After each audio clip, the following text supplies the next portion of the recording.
video, I'm going to give you an overview about my newest release on Chessable, the full black repertoire against 1e4, fight like Magnus the Sicilian. The concept of this repertoire is to exactly fight like Magnus does. He plays the Sicilian defense extremely successfully using the sveshnikov as his main weapon when white goes for the open Sicilian.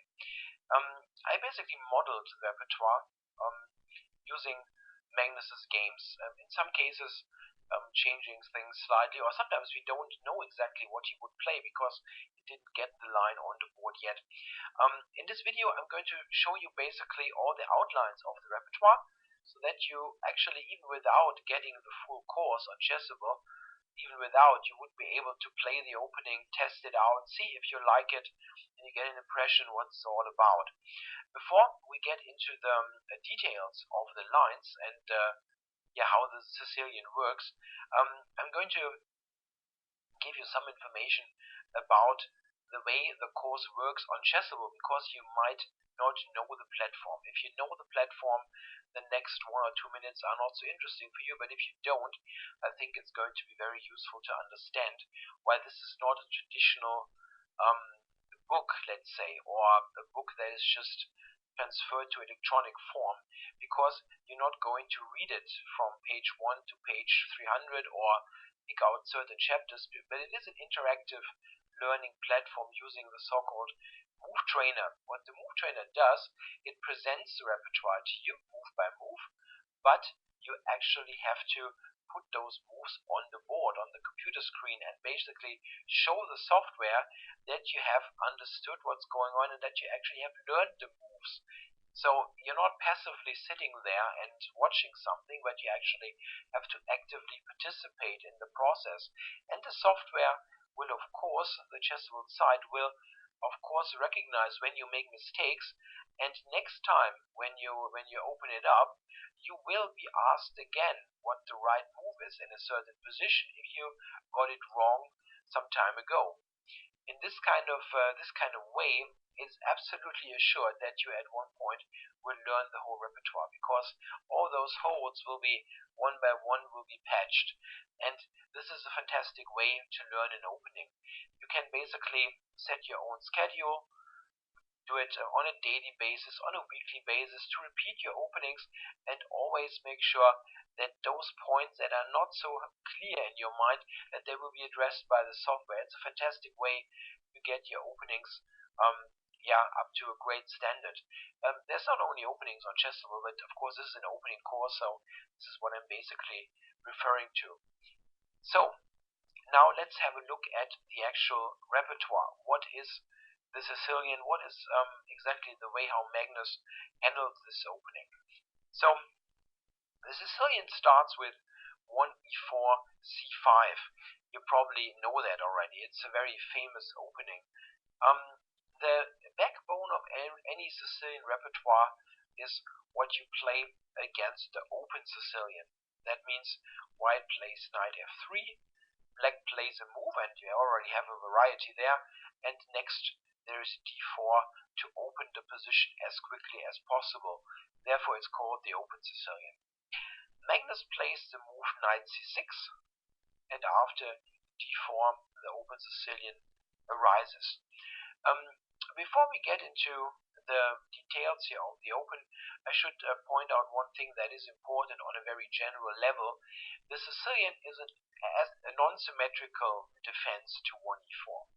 This is very important right from the beginning, because it's a lot easier to create imbalances and create excitement on the board if you have a non-symmetrical pawn structure.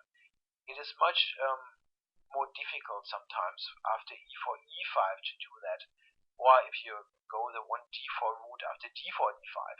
If you go non-symmetry, you usually go for more confrontational play. So white goes d4 for the open Sicilian, and of course black captures, and now we are going the route of the sveshnikov with knight f6, knight c3, and now black plays e5. This is the starting point of the sveshnikov variation. The sveshnikov is actually one of the younger lines in the Sicilian defense. It has been played very rarely, let's say, in the 20th century up to like 1970. But then there was a big change because Sveshnikov, Evgeny Sveshnikov, the then Russian GM, picked it up and injected new ideas into this opening. We should maybe have a general look at this position first before we go any further. What does e5 do? Black is of course attacking the knight and forcing a concession by this piece. The knight has to move again. This is an important little point to recognize. The knight needs to move again, which is not the case in many other Sicilian lines. For example, in many variations with g6 or e6, d6, those defenses that don't involve e5, the white knight will often maintain a strong position on d4. Here it has to move again.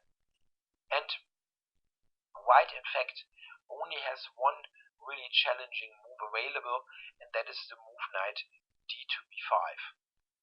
Other moves are really not dangerous at all. He can also move the knight to some other squares, but black is fine in any of those cases. The most commonly seen moves that are not knight db5 are knight f3 and knight b3. And we will have in this overview a quick look at them, because if you want to test out the opening, you will meet them. These moves are frequently played, in particular on the club level, because people often don't know that knight db5 is the most challenging reply, and they play a more cautious move going backwards. Now, we play bishop b4. This is important. Don't play a passive move like d6, but pin the knight, and in the process we attack the e4 pawn. So we develop basically, even with a tempo, because we attack something. White will usually play bishop d3 here, and then we play d5, and already have accomplished something pretty substantial. With e5, if we go back, we weaken the e5 square. Yeah, this square on e5 is not controlled by a pawn anymore, and whenever black achieves the push d5 in the sveshnikov, you're usually fine, or more than fine. And this is exactly what happens here. We manage d5, and here black is already in many lines slightly for choice.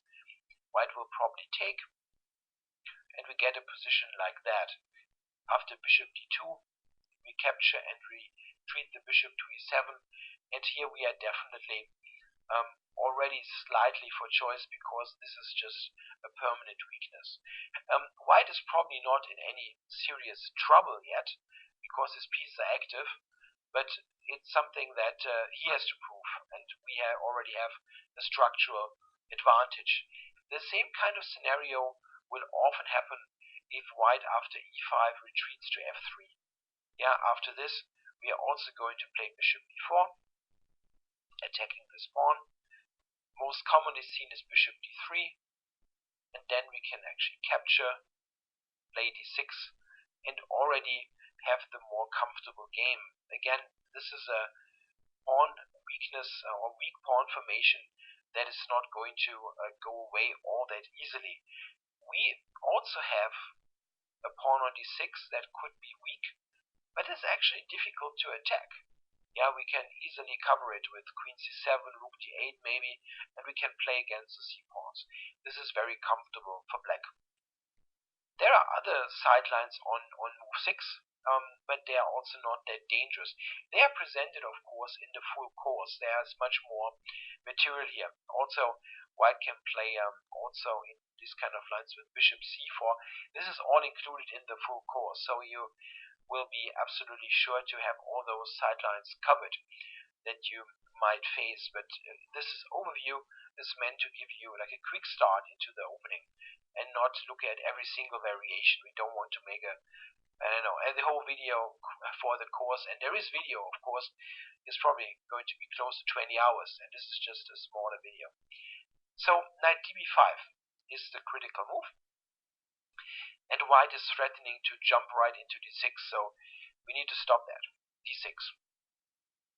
Here we have the first big parting of the ways within the sveshnikov.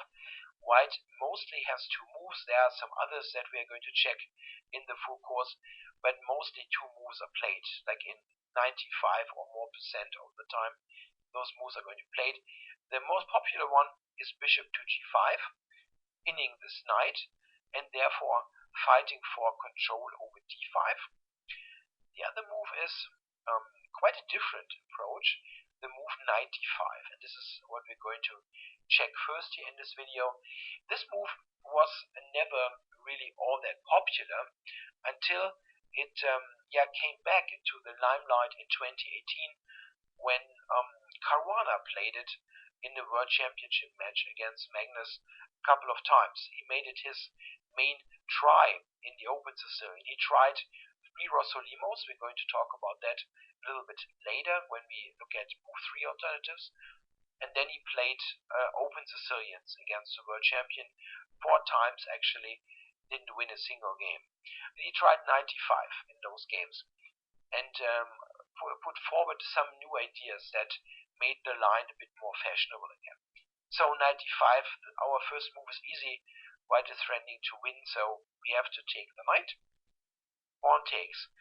Now, very important, one strategic problem of the sveshnikov, or drawback, a problem I think is even too harsh, but drawback of the sveshnikov, as mentioned earlier, is that weakened square on d5.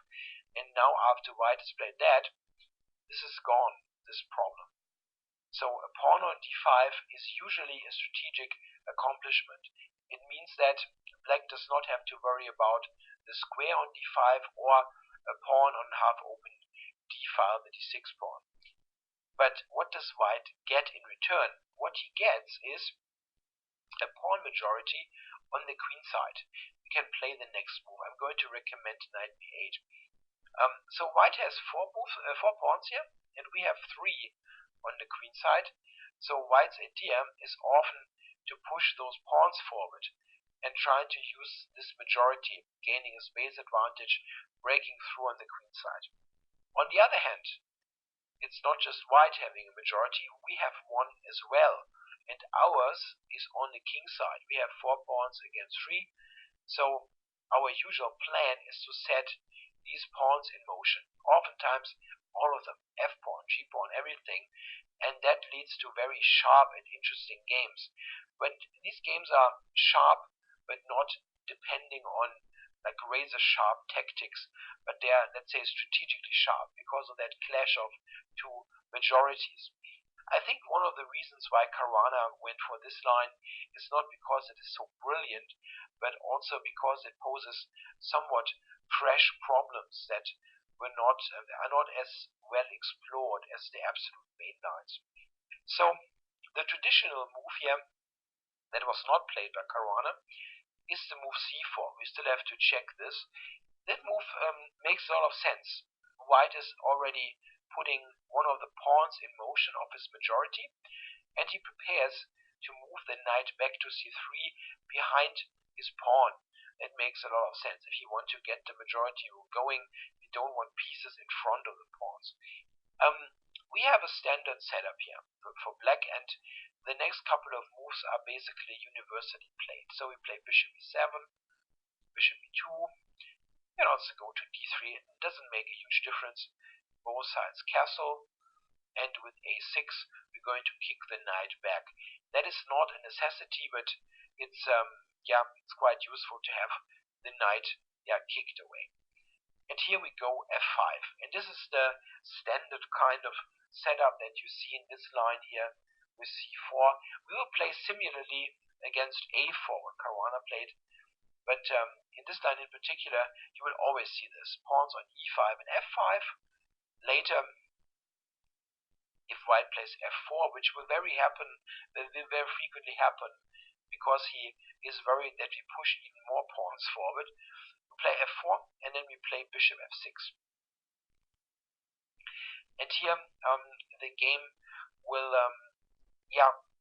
get very interesting here because there is this confrontation. White will try to get the pawns thrown in, and we have play on the king side and in the center. Quite often we also get the square on e5 because there will be a trade of f pawn against e pawn. Very interesting play. The more fashionable way to play this line was chosen by Caruana, and this is also why it is more fashionable, is to move a4. With a4, white actually has a different idea than with c4.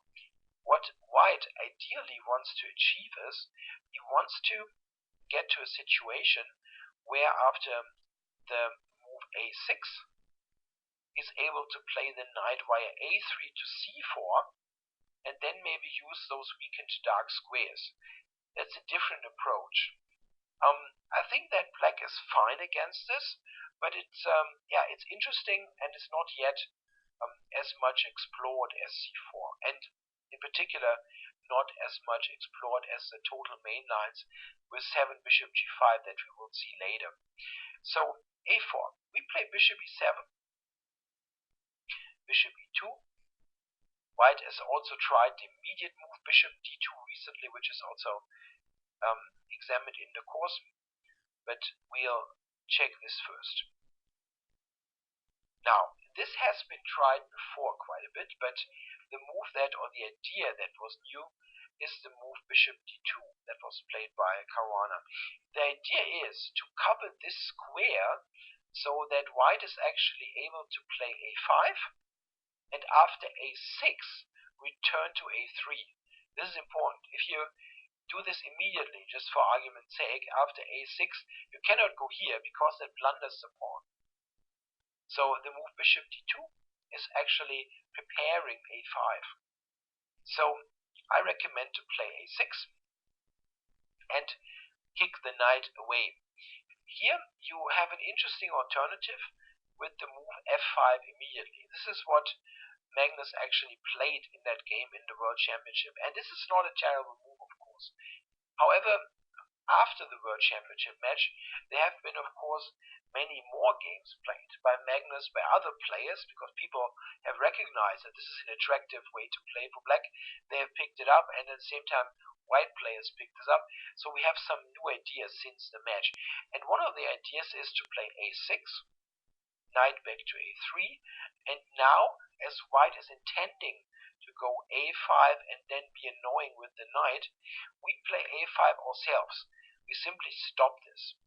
And I think this is a good idea. It has been tested in some games, and black fared quite well. The usual way this continues is that white tries to get something going on the queen side. So there's a game, Svidler against Grishuk, a rapid game, where Peter played c3, f5 played by Grishuk, b4, and then f4. And here black has all the makings of a great attack coming. And in fact, Grishuk got a great attack and won this game very nicely. We see here one common theme of this whole opening, not just this line, but the whole opening, that our play is more or less centered on the king side. We have usually a pawn majority on the king side, or our pieces have the tendency to switch towards the king side and against the white king. And this is a very important consideration. Makes it often more easier is bad English, makes it easier to play, because you attack the king, and if you're successful, the game is over, it's checkmate. Yeah, and that is just more dangerous, more effective in a way than playing on the queen side. We see that in many cases of this repertoire.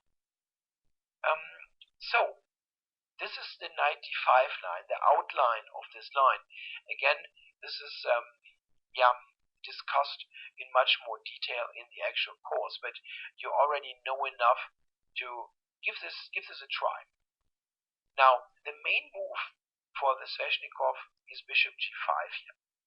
Bishop g5 pins the knight and increases control over the d5 square. After this move, we play a6. White goes knight a3, and now the move b5. The move b5 actually was the innovation by Sveshnikov, that this is better than playing the old move bishop e6 as played even by Lasker back in the day. Yeah, that was a line that was tried out even by the legendary German world champion like 100 years ago. But only with b5, the Sveshnikov, as it was then called, got popular. b5 is a very concrete move, obviously. We threaten b4, winning a piece. It's just as simple as that. And with this idea, we already see one big drawback, or let's say justification, why the Sveshnikov is a good opening. If you look at that knight on a3, yeah, one move, two moves, three moves, four moves, and that is not the end of the story, yeah, because it's still bad on a3. In many cases, sorry for that, I should click somewhere here. In many cases, the knight will move again via c2, to e3, and so on. So it is just a very, very, say, unlucky piece. It needs to spend lots of time to actually connect itself with the all-important d5 square. And that's very important. While we made active moves the whole time, yeah, everything was active. It attacked something, it expanded in the center. We made useful moves, and white was moving his piece around. Due to the fact that we've threatened before, white doesn't have much choice now. He only has really two good moves. He can either play knight d5 immediately, or take on f6 and then play knight d5. We start with knight d5 immediately. Knight d5, and we play bishop e7. Develop the bishop, and now for some concession here, because we are of course threatening to take on d5, so white has to do something here. And what he will usually do is he will take with the bishop on f6. This is the best move in the position. It makes sure that white is controlling the d5 square for the foreseeable future. The alternative is knight takes e7, but that is not very dangerous. We can briefly check this, because it will happen from time to time. So we recapture with the knight. That is important because that makes the whole game more forcing. We attack this, and the knight here is actually helping to prepare the move d5. In many cases now, black is simply managing to play d5 and just develop very, very comfortably. We have to see that still the a3 knight is on the edge of the board and not doing much. The only somewhat interesting line here, I believe, is that white takes on f6, returning the bishop pair. Okay, let's do it. We're happy to not play against the bishop pair. G takes, and now again, if white does something slow, we have no problem whatsoever. You can play f5, d5, easily expand in the center. The interesting move here is c4. That is something that we can check. I don't think it's objectively great, but it is the only move that requires some sort of sophisticated answer, let's say. This is the first time that we see the move c4. We will see other instances a bit later, but it's good to discuss one point here. White plays c4 against the Sveshnikov queenside formation. You have to make a decision there. White is attacking the pawn. What are you doing now? The first solution, and this is not really a solution because it's going to be bad basically every single time, is you absolutely never take. This is terrible because the knight gets into the game, winning a tempo and getting on a great square on c4. This is always bad, taking on c4. I'm always I'm always reluctant to say always. I really do. It's really true, because you will find one exception out of a million where it is a good idea to take, but I don't know a single one. I mean, I've never seen that this is a good idea to take. So taking, not great. What else? You can advance the pawn, but that would blunder the pawn here. If it would blunder the pawn, it could be an idea. But here, we are blundering the pawn right away. And now the third option is simply ignore that b5 is hanging and give it up. And this is almost always the best solution. Yeah. So we are playing f5 here. A counter attack in the center, and we don't care about the pawn on the queen side. Right here, if white takes, we of course take here, and we have a fantastic center. Yeah? Imagine later after castles, play f5 and d5. This is absolutely imposing, and have 4 pawns in the center. So this is bad right away. White should probably take on f5, after which we recapture with the knight. And now, after the pawn grab, we go to d4, and we have a very nice position. And it's a very active position. The knight is in the middle of the board, while this is still completely misplaced. A typical line would be that white takes on a6, we capture, and after this sequence, our position definitely gives us enough compensation for the pawn. In fact, this is a position, I think, where almost every reasonable player would choose black, because we have a great initiative for the pawn, and white's position is very difficult to defend. The computer actually says that this is equal, but this is not equal in practical terms, because we have a much easier job here. So the knight takes e7 line is fairly harmless. We look at this a little bit more in the full course, but it's not really something that would bother me all that much. So white usually takes with the bishop on f6, and we recapture. And now we see one upside of the sveshnikov. In those main lines, black has the bishop pair. And this is, of course, the case here, and also if they take on move 9. Yeah, so instead of knight d5, the alternative is to capture here, which also nets us the bishop pair. And this is something that is really very relevant. The bishop pair is a very important asset to have. It's just worth more than many people think, actually. Yeah, I recently read the introduction to a new book, when a computer chess expert says that engines sometimes evaluate the bishop pair as half a pawn. It sounds a bit much, but it's worth a lot.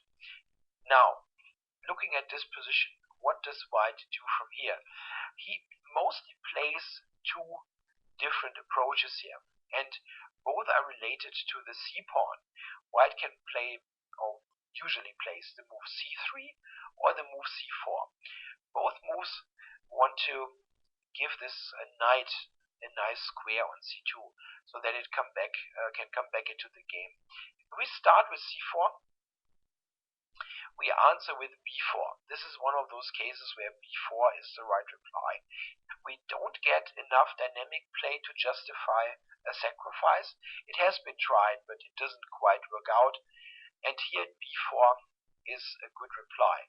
Please don't take on c4. That's a bad idea. So b4, and here white goes back to c2, and here we castle. This is an important little move order twist. In fact, you can play castles or you can play a5, and you need both moves in the long run, but it is an interesting question what to do first. And in fact, it is better to castle first and not play a5. The reason for this is how black is responding to the move queen f3. I'm going to show you briefly, after a5, queen f3, what the problem is. Here, white it's a bit annoying that this is a threat. And now, if black plays bishop g5, so we want to preserve this, and white plays h4, the problem is we cannot take, because at the end white will take here and give us this fork, so we have to move the bishop, and you don't want to go back to e7, that's very passive, so bishop h6, and now white actually has the move g4. And here is the problem. You would want to play the move f6, because g5 is the threat, but here white has g5, and this sequence is extremely annoying. I'm sorry, I think I actually did this wrong. You have to check here first, yeah. And this is extremely annoying, because now the king has to move, and you're in deep trouble. I mean, it doesn't make sense for me to show it any further. It's just important to not play a5 here, but to castle. a teammate of mine once made this mistake by just played too quickly, played a5, and then he got into this mess. It was terrible. Now, after castles, what does white do? First of all, isn't the pawn hanging on b4? It is not. I mean, technically it is, but white cannot really take it with a clear conscience. So let's have a look. White takes this. We take, and queen b6. Now, this is a position where white has to be extremely careful to not get into huge problems. The knight is attacked, and the only way to keep the material here is knight to d3, after which we play bishop b7, attacking this pawn, and the only way to keep it is the really ugly move f3. This is a terrible move if you have to play this. And now after the check and bishop g5, the check was designed to make the long diagonal a little bit softer for a later f5. Here this position is absolutely dreadful for white, because as you can see with those pieces, white is not ever going to castle, and the nightmare scenario of a bishop coming to d4 is very close. Like this looks terrible really. So white cannot take the pawn and keep it. This is important, of course. He will instead play something else, and this can be g3 or queen f3. We should check the difference. If he does that now, we play bishop g5, h4, bishop h6, g4. So very comparable to what we have seen before. But now you can play f6, because now obviously g5 doesn't work. There's not, here g5 is just a blunder. This way we make sure we don't lose this piece, and in fact, in the long run, you can actually ask white a question: where's your king going? Because he has pushed everything forward, and the king doesn't have a safe shelter anymore. So probably not the greatest line here with queen f3, but it's important to not get into the worst version of that by playing a5. A much more sensible approach is g3. This is what white usually does.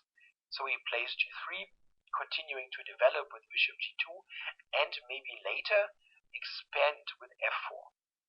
So a5, bishop g2, bishop e6, castles, bishop g5. This is a setup that is very typical of this line. So what does white do now? He will play f4 at some point, and we have to find a good setup against this. First of all, why did we go bishop g5? The reason for this move is that we would like to move the queen. The queen should move so that the rooks are connected. And it's not so easy to move the queen because the knight here is so annoying. If we play queen d7, for example, we would go right into a fork. This is unfortunate. Even if we would have a rook on b8, let's say, and the fork would be the problem, then the problem would be that the knight would take here and demolish our pawn structure. So we want to move the bishop so that the queen can be moved away. And the point is that after a move, let's say queen to d3, we play the move queen to b8. And that is a very nice regrouping. The queen keeps still cover on b6, contrary to queen d7, and we allow the bishop to be repositioned via d8 to b6, and that is clearly a better position than on e7 or f8 or something. This is actually a nice position against the white king. And this is, I think, the main idea that you need to remember if you face the variation with c4. So a setup with bishop, sorry, that was wrong. A setup here with bishop g5 and later queen b8 is a good solution to this white setup. The c4 variation is not encountered all that frequently, but it is in recent years had become a little bit more popular, as white didn't get much with c3 either. So c3, this is the main line of this complex. After c3, black has a question to answer, and this is what move order do you play in the next couple of moves? we know that white probably wants to reposition the knight to c2 first, maybe to e3 to connect to that weak square. Also, white has on the agenda to play a4, knight c2 and a4. And we have to somehow take this into account and be ready for these kind of ideas. What we want to do in the long run is we want to either fight for the d5 square so that white is forced to remove this piece from the d5 square and we ultimately manage to play d6 to d5, or we can try to go for a counterplay based on the moves f5, sometimes prepared by g6, so a kingside play. This is going to be, let's say, you have to be flexible there with your thoughts. Sometimes you can go for that counterplay, sometimes you fight for the d5 square. We'll see some lines here. So first of all, what's the move order to play? We check what Magnus plays and see if this solution is good for us. He has played many different move orders here actually. He has played rook b8, bishop g5 in these positions. Those two moves, let's say, in both orders, bishop g5 and then rook b8, then bishop g5. It leads to the same thing as white is basically playing knight c2 anyway. He has also played castles and rook b8. These are the two options. The difference between the two move orders is how the move a4 is handled early on. So what I'm talking about is if you play this move order, and those moves are both useful, then a4 has a different consequence compared to, let's say, castles and a4. The difference is that here, after a4, we cannot advance the pawn, and we also don't want to allow white to take. This is also something that has to be kept in mind in these sveshnikov lines where white plays a4. Very, very rarely we want to allow white to take. We usually want to be in a position that we can take ourselves on a4 and initiate a counterplay. This is why we put the rook on b8 in the first place. The problem here is that the lines here get very sharp and tactical. Nobody played this against Magnus yet. It would be interesting to see what happens. But what white does is he plays this move.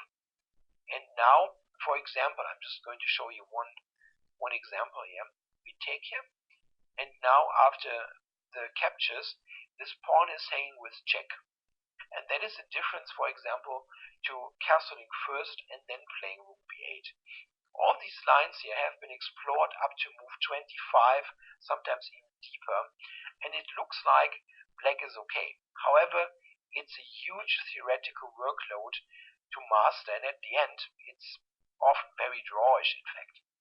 So this line with rook b8 and bishop g5 is fine, but it is a little bit, I think, it's lots of effort to learn, and the benefit is, I think, not all that great, because there is an alternative, and it is also one that Magnus has played, that is to castle first. So we castle first on move 11, and after knight c2, play the move rook b8. Now a4 is a different story, because the pawn on a4 is not hanging with check anymore. Here, in fact, the move a4 is completely harmless. What white instead plays here is either a slow development scheme with bishop e2, for example, or g3, something like that, or he plays the move h4. The move h4 is usually considered to be the critical test of this move order, and we're going to check it in a moment.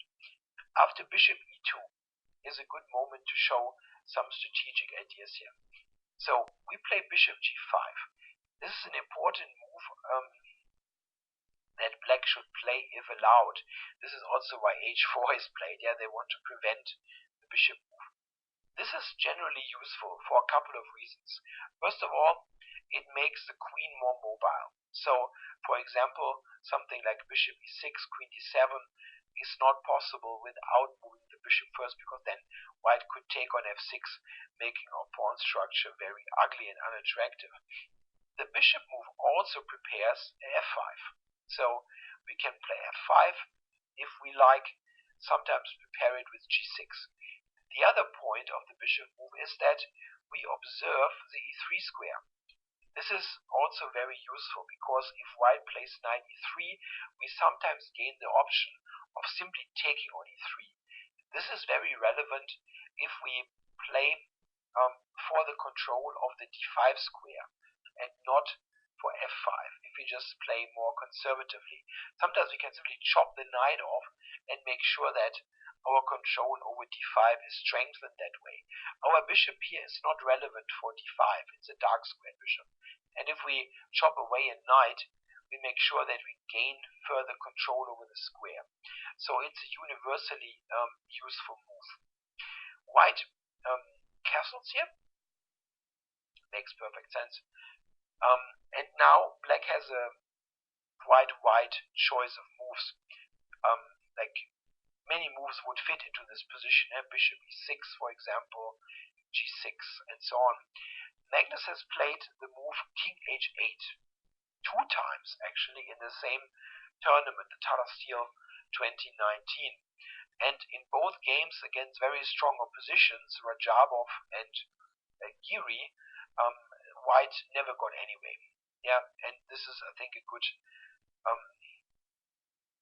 sign that Magnus has played it twice. Yeah, the first time you can say, okay, it was a surprise or anything, but the second time he knew that some serious preparation was coming. And in fact, Giri, who was on the white side, didn't come up with anything. Actually, Giri was worse quite quickly. So king h8. This is a generally useful move, because if we look at something like this, you often want the king here, so that there is no check coming on that diagonal, or that maybe after a sequence of f5 and like this e takes, g takes, that the g file is open. So it's a very flexible move. White now can play many moves, of course, and we will check a variety in the actual move trainer course, where you have to see that it's not just about like learning moves move by move, but also exploring a wide range of continuations to get more ideas how the middle games work. So we look at one move here for this introductory course, the move queen d3. Makes sense. White wants to put a rook onto d1, and here I suggest to play f5 and go for this counterplay now. Yeah, that looks very attractive here, as e takes makes no sense at all. Yeah, bishop takes, and we have a great, like e takes f5, bishop f5 looks great. So probably bishop f3 looks like the most sensible move. Then g6 to be ready to recapture with the g pawn, and then, for example, rook d1 and a5. This is an idea that I wanted to show. Now, if you look at this, how is white going to make any headway in this position?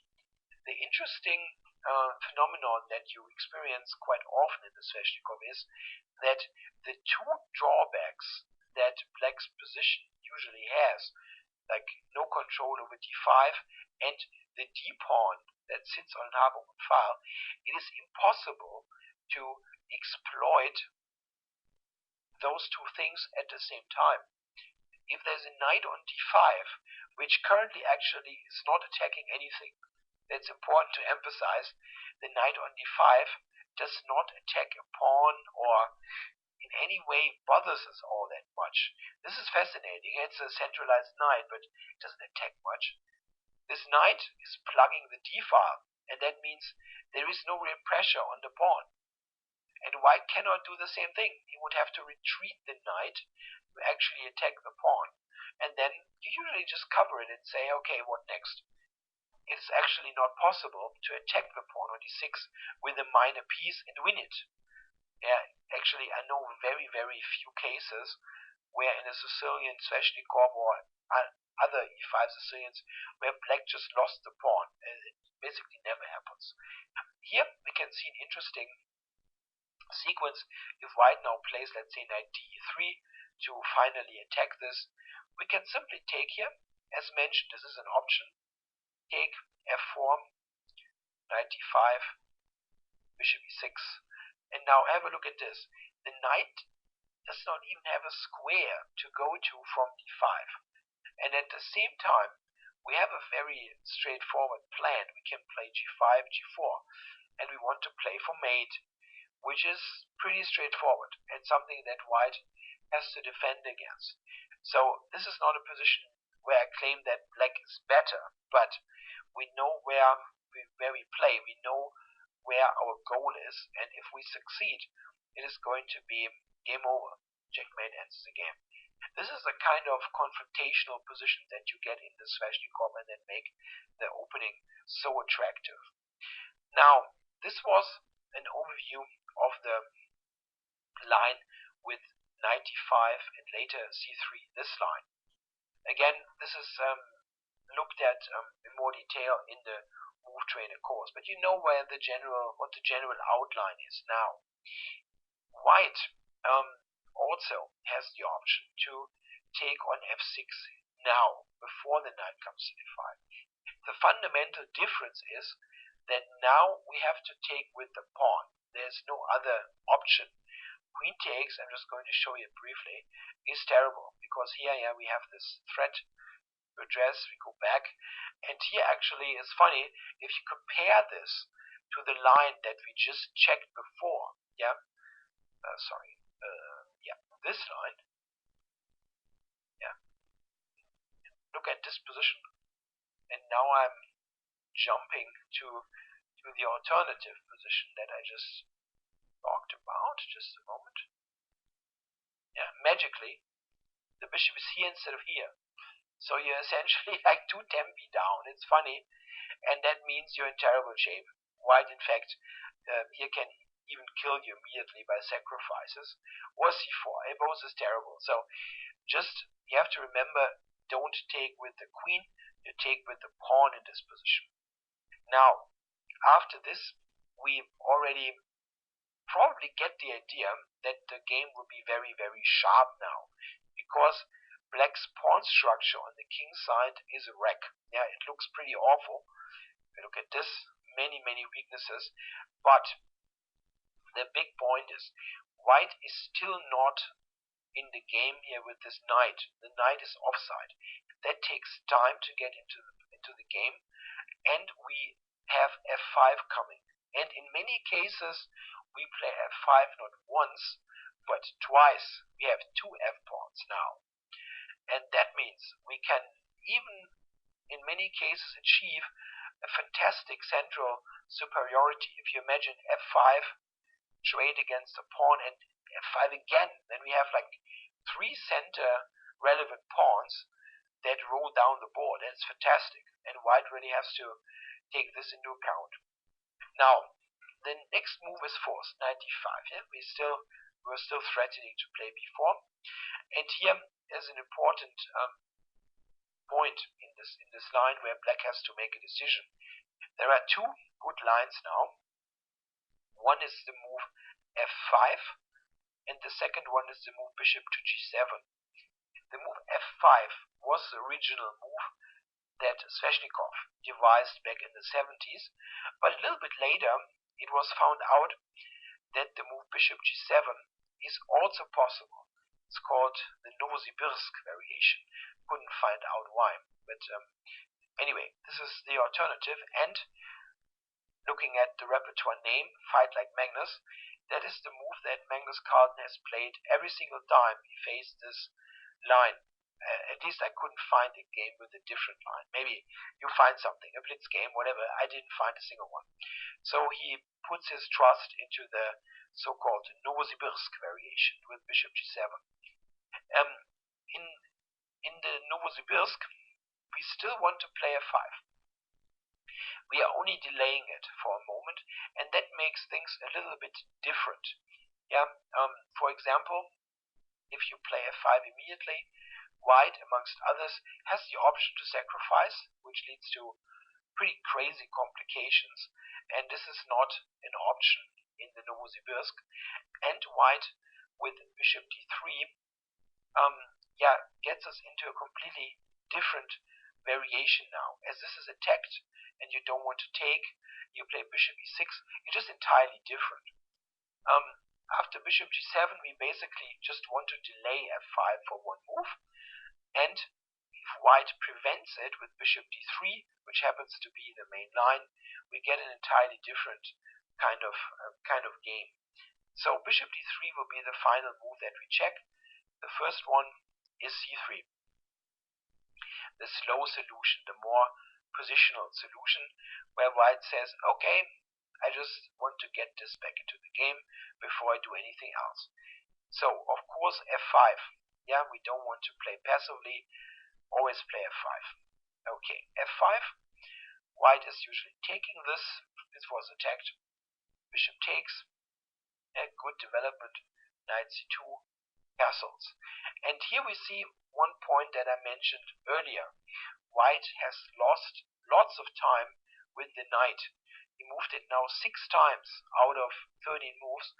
In the meantime, we have castled, we have every piece developed, and we have this central advantage of basically 3 center relevant pawns against like maybe even 1. What is white actually claiming here? Why is this actually something that white goes for? He has a concrete setup that is actually quite interesting, and this is connected to this. Knight e3, going back, and now the move bishop d3 is interesting. I wanted to show you one line here that is not so popular, but it shows the interesting dynamic possibilities that you encounter in the sveshnikov. Before we look at bishop d3, I'm going to show you the move g4. That is a move that, when I first saw it, I was thinking, oh, interesting. It just prevents our f5 move, and that looks pretty awful if we cannot play f5. But we have other options here, and black's reply is actually very strong. It's b4. That's a very nice move. All of a sudden we strike on the queen side. And what is the point here? What we want to do is we want to take on c3 and weaken white's pawn structure. That is obviously nice to have. It's better to have an isolated c pawn there from black's point of view than a different queenside formation. But isn't that giving up a pawn? The problem is if white takes it, it's going to be pretty awful. If he takes it like that, this is really bad. So we take, and then all of a sudden we get our center pawns rolling. Look at this. d5, d4. This is totally terrible. I mean, it's a position that if you give it to a computer, it basically says white can resign. That will not happen in the game, at least not yet, but probably later, because white's position is dreadful. Taking on b4 with the pawn is a bit better, but still not good. Rook b8, check this, a3, and then we jump into d4. And all of a sudden, by sacrificing the pawn, we have gotten this fantastic square on d4 for the knight. Great, just great. Now, I'm showing you a couple of more moves just to show what's possible.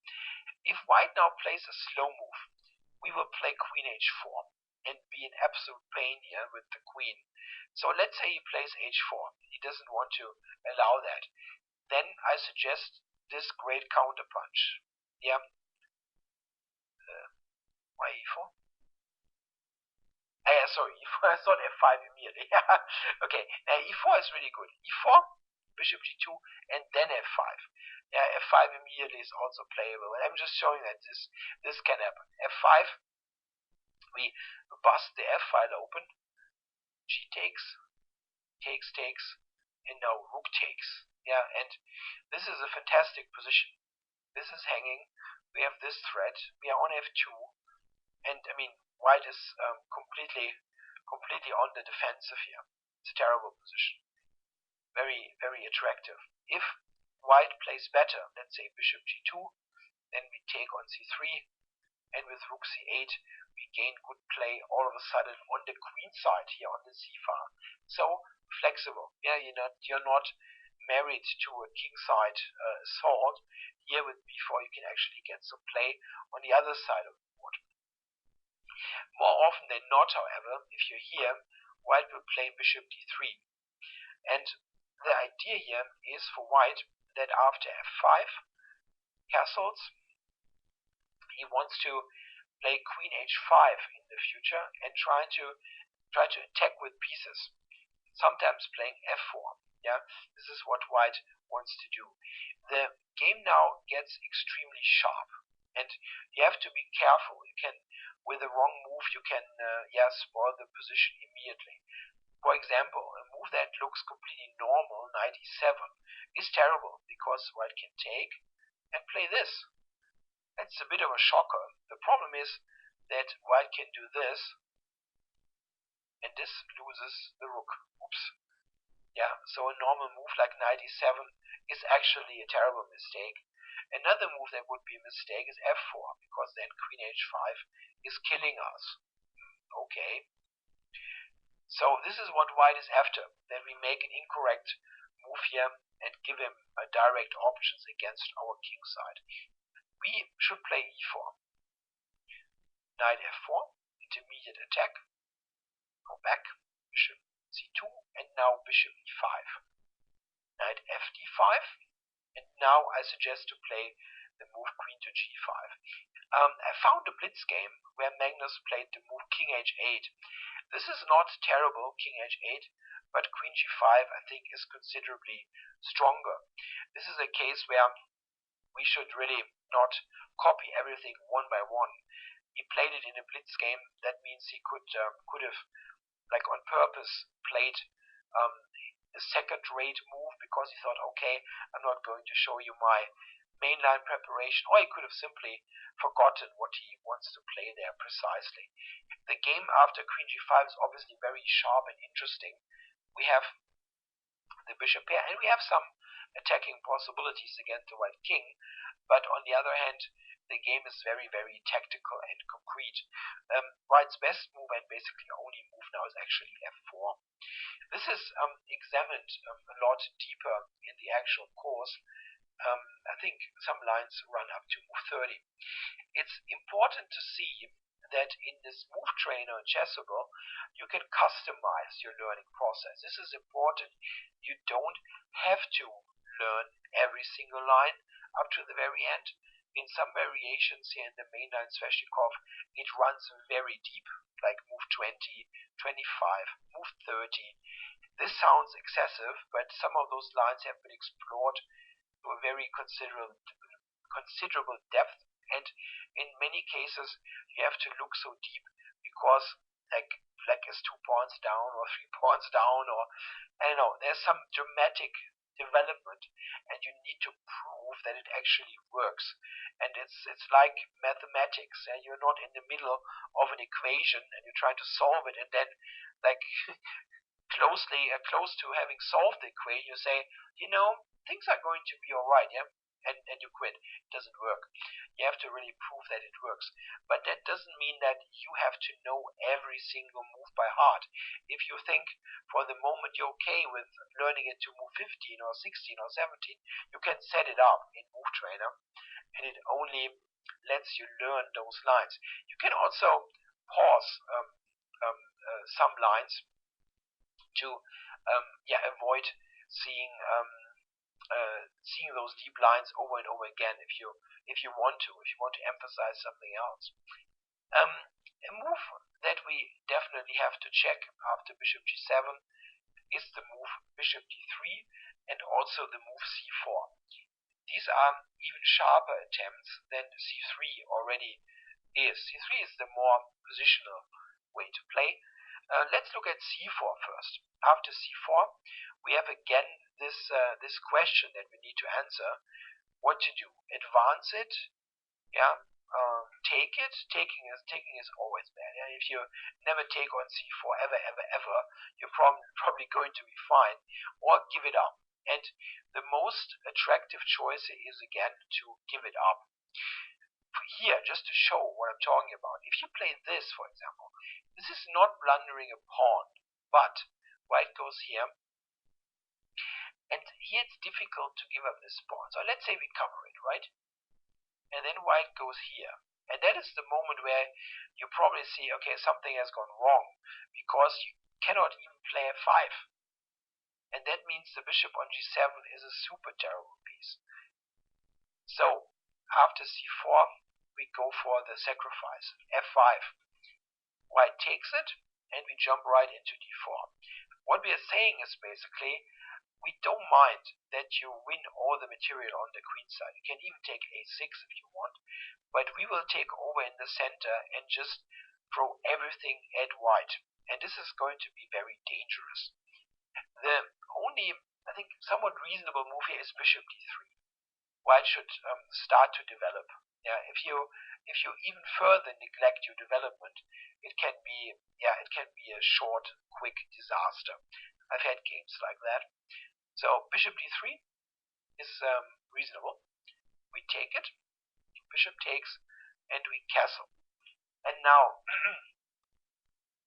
this is a typical situation. White is now in this position, and should he play knight f6 now? Or is that possible? It's a check. The rook is hanging. We have to check this.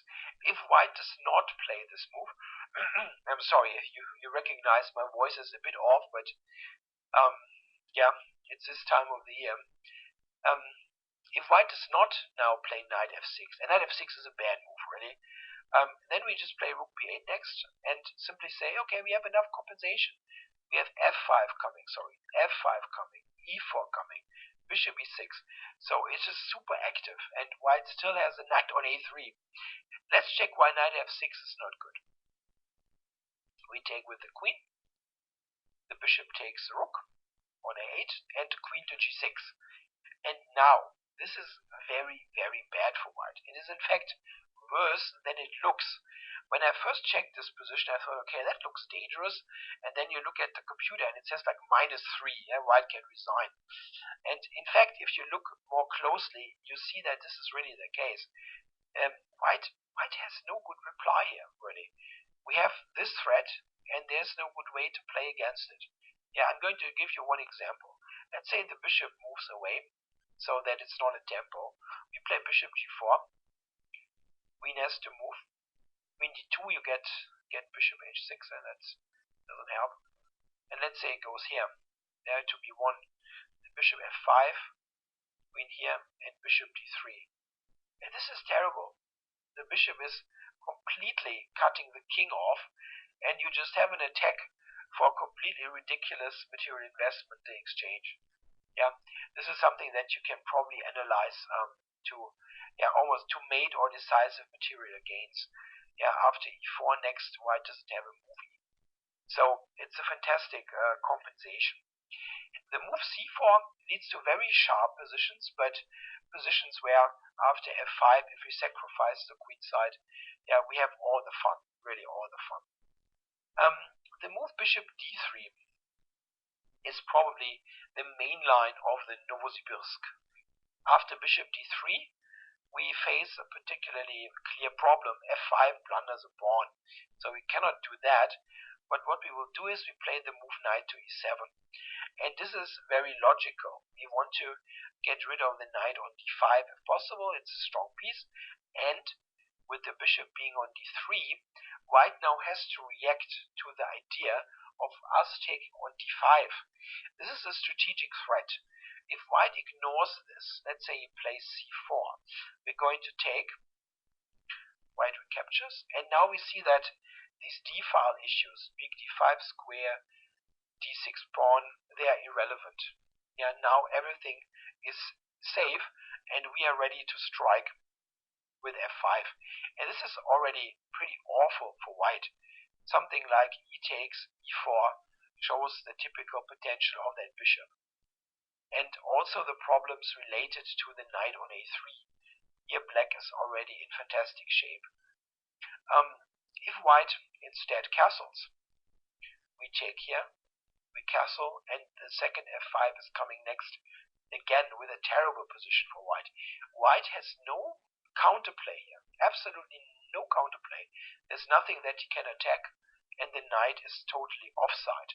We just push the whole king side forward, f5, f4, e4, and so on, and just start a devastating attack. We have the two bishops on top, and that's really great day at the office. The only move really is to take on e7, after which we capture with the queen. And now white has to decide whether he wants to play c4 immediately, c3 immediately, or castles first.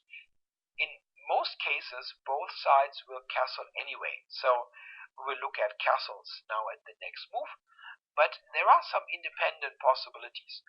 For example, if white plays c4 in this position, we are again faced with this dilemma what to do here with the b5 pawn, and I'm not going to surprise you much in saying that we sacrifice it. Yeah, we don't care about the pawn. We play the move f5. And here, the best decision for white would be to simply castle. And then we would castle as well, and we would get to a position that we look at in 2 or 3 minutes. This is what white should do. But this position is already extremely sharp and tricky. Yeah, for example, I mean, it's very obvious that this is probably not going to work. Yeah, of this with the rook attack, the knight attack, the bishop is hanging, and so on. Terrible, doesn't work. But there are other moves that are also not working. For example, queen to h5. In this position, with both sides having castled, queen h5 is actually the main line. It's an absolute mainline move.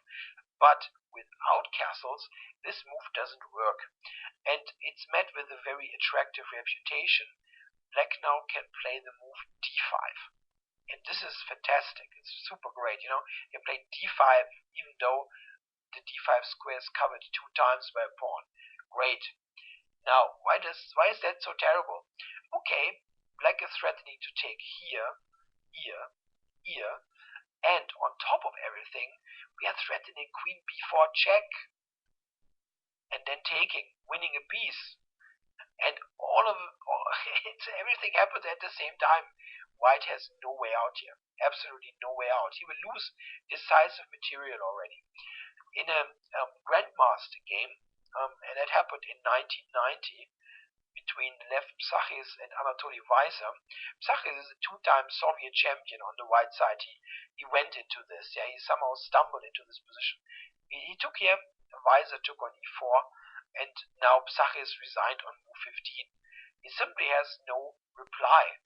Yeah, the bishop is hanging, and we are threatening this. It's over. It's just totally over. So you can win very quick games in the Sveshnikov, because the dynamic potential is so strong here with all those central pawn pushes. The most common move for white is to castle, after which we also castle, and now white can again decide between playing more restrained with c3 or c4. c4 is the sharpest move, and it is the sharpest move because it basically wins a pawn. Because we cannot play passively against it, we again have to sacrifice the whole queen side. But okay, this is why you play the Sveshnikov. You're not playing it to trade a couple of pieces and make a draw. If white plays c3, first of all we have to check this. We of course play f5, that's our counterplay. Knight c2, that's the idea, no? The knight tour to e3, and even here we have the push d5. This is very attractive, I think. If we can play this, we should play it. Get this big center rolling. The way this can continue, and again, there's a little bit more information in the full course, is white can take on f5, we play e4, bishop goes back, and now rook d8 to cover this pawn. And what we want to do is, we want to recoup the pawn later. And in fact, quite quickly we will get it back. For example, knight d4, queen f6, f3, and now b4 gives black enough play here. We have very good play on the dark squares. This is important as we have gotten the bishop pair. We have the dark squared bishop, and white doesn't have it anymore. That will often give us great play on the dark squares. Here bishop d7, rook c8 will be the next move with enough pressure for the pawn. Obviously a very dynamic and interesting position. More common is the move c4 for white, and as mentioned, it effectively wins a pawn. We cannot take on c4, it's such a huge concession to make, and the move b4 is just not dynamic enough here. If you look at this, we have to keep this, and then again, we're not managing the breaks. So after c4, the best way to play is just give the pawn up. They have 5. In fact, taking on b5 immediately isn't even a problem. If white takes on b5, we push d5.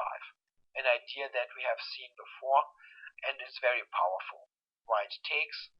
I mean, we are threatening to take on e4. I mean, he has to take.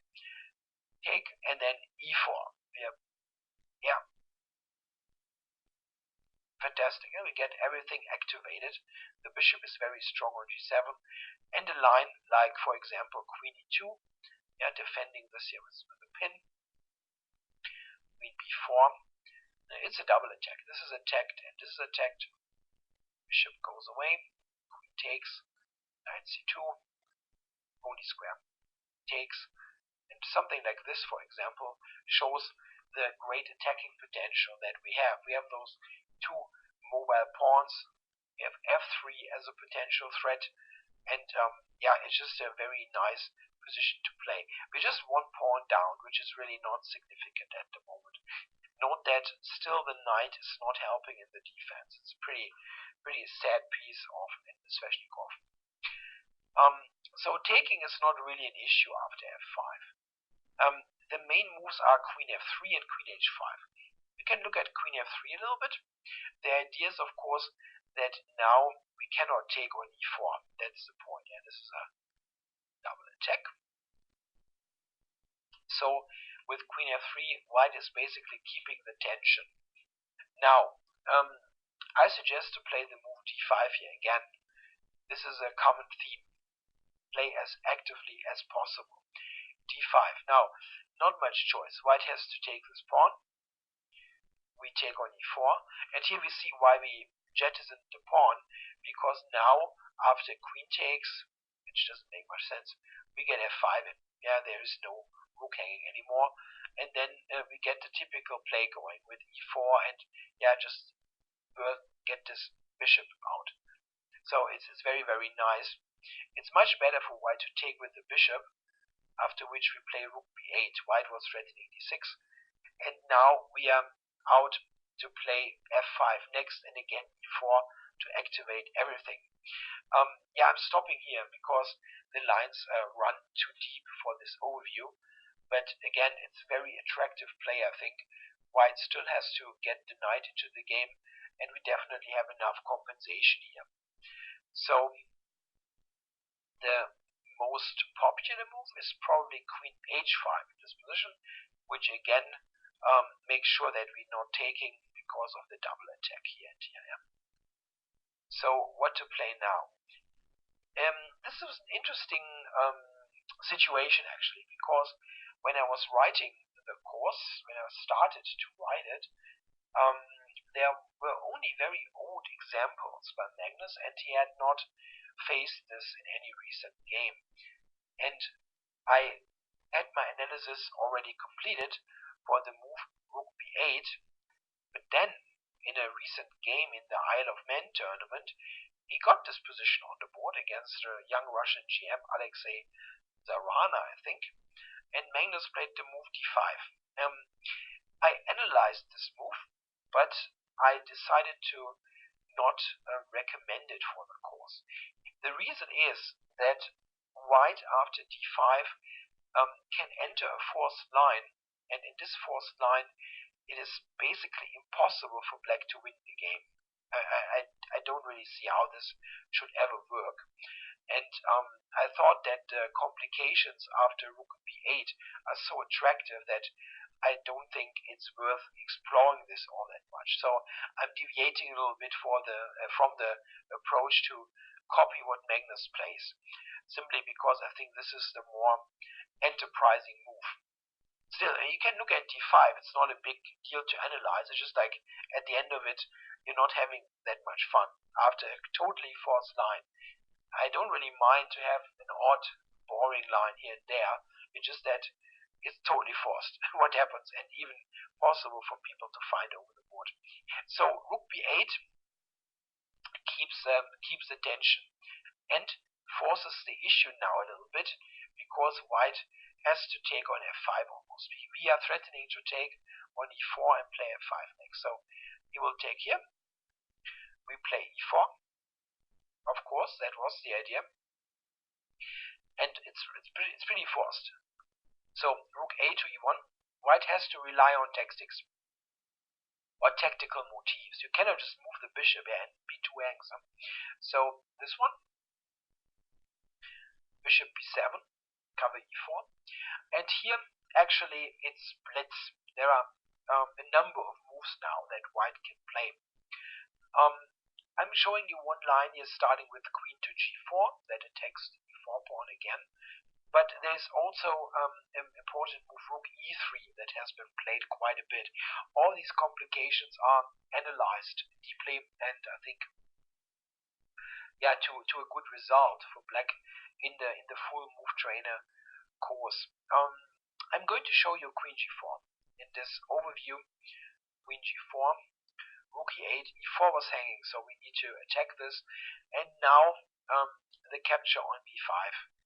Yeah, white is basically running out of sensible other moves. I mean, we would probably take at d5 next if he doesn't take on b5. So white takes, and now I recommend simply to play king h8. Yeah, you need to get this bishop active, that it can move. So we need to unpin, and we also want to prepare rook g8. B takes, bishop a8. Yeah, and this is a funny position to look at after 20 moves. If you do a full count, we have 3 pawns down, but still the position is completely fine for black. Yeah, the basic idea here is to play d5, bishop to e5, and rook g8. And then this attack is going to be very, very dangerous. Note that after d5, we even can bring this rook into the game. And in the meantime, white, somehow needs to do something with his weird pieces on the queen side. This is not going to be easy to play for white at all. Absolutely not. So I think this is a line that I feel is very attractive for black. I don't even think it's that risky. I know it sounds odd, but I think the practical play is so much easier for black to conduct. And if you want fully theoretical assessment, you can look at correspondence chess. Remarkably, there have been 43 games in my correspondence chess database with this position, and white has not won a single game. Not a single one. Not one. Which is, I thought pretty amazing. So this main line with bishop d3 is the sharpest line possible in the Sveshnikov. It's super tactical, super exciting, and it's something that needs learning. It's very difficult to find those moves over the board. And again, the move trainer is an excellent tool to do that. It can show you all the things move by move. You can repeat it, and if you feel, oh god, that is so deep, I'm never going to get it in my club game, you don't have to look at every single move. You can say, okay, I'm happy to know how it works till move 17. So this is an overview of the Sveshnikov.